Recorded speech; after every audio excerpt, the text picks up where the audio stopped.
Hey, everybody, welcome back.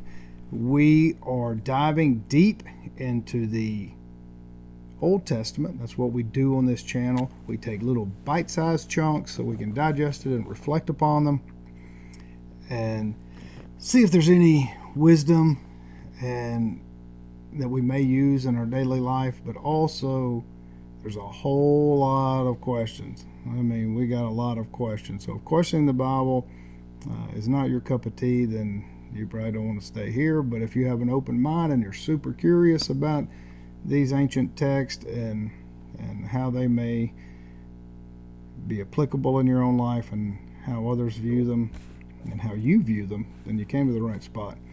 We're at this point where Abram tells his wife Sarah that she can do what she will with his sex slave that she gave him. And I'm real curious in the question, because that's what we do, is question the Bible, is why does Jehovah not mention the sex slave abuse before he starts making this covenant with Abram? He tells Abram that you're going to spawn kings and to be perfect.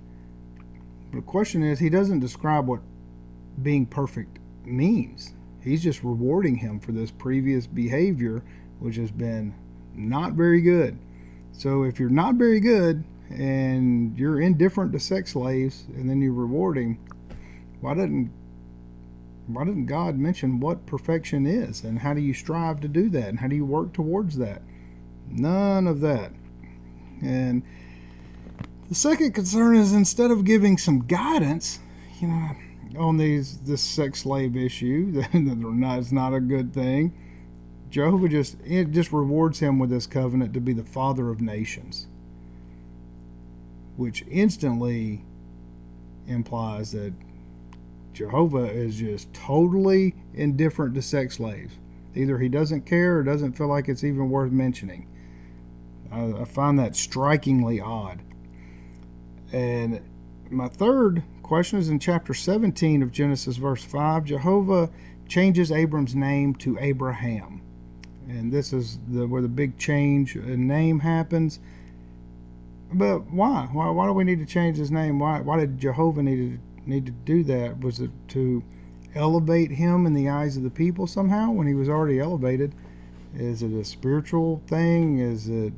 What does this new name signify? It doesn't say that at all. And what changed about him to make him worthy of that? Or was he already worthy with all these tricks and sneaky evil things that he did to the Pharaoh and being indifferent to sex slaves? Like, if that didn't change, then why? I don't get it. I'm really confused. So if y'all have some good answers, I would appreciate your comments, your kind comments. And in chapter 7 of Genesis, verse 8, Jehovah reasserts that all Canaan is Abraham's. And the question is, why Canaan? What is special about this place, and why there out of all the other places? So that's it. And if you have any comments or questions, please just throw them in there. I love to get those. And we really practice here at our sanctuary, which we get together every Sunday. If you're in the local area, come out. We primarily discuss what we believe the infinite has given us to use our intuition, our critical thinking, and we discuss a whole myriad of topics that help us better know ourselves, practice being self-aware, practice the art of listening, practice building a better connection to our inner self so that we may connect better to others, which ultimately helps us connect on a higher plane with the infinite. And we just have a fantastic time and wonderful fellowship, and we are very good stewards of the land. We grow our food here so that all of our people that join us regularly can have free, great organic food.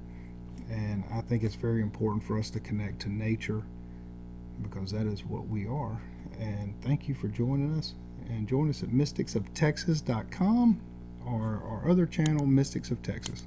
Thanks. and join us on the next video.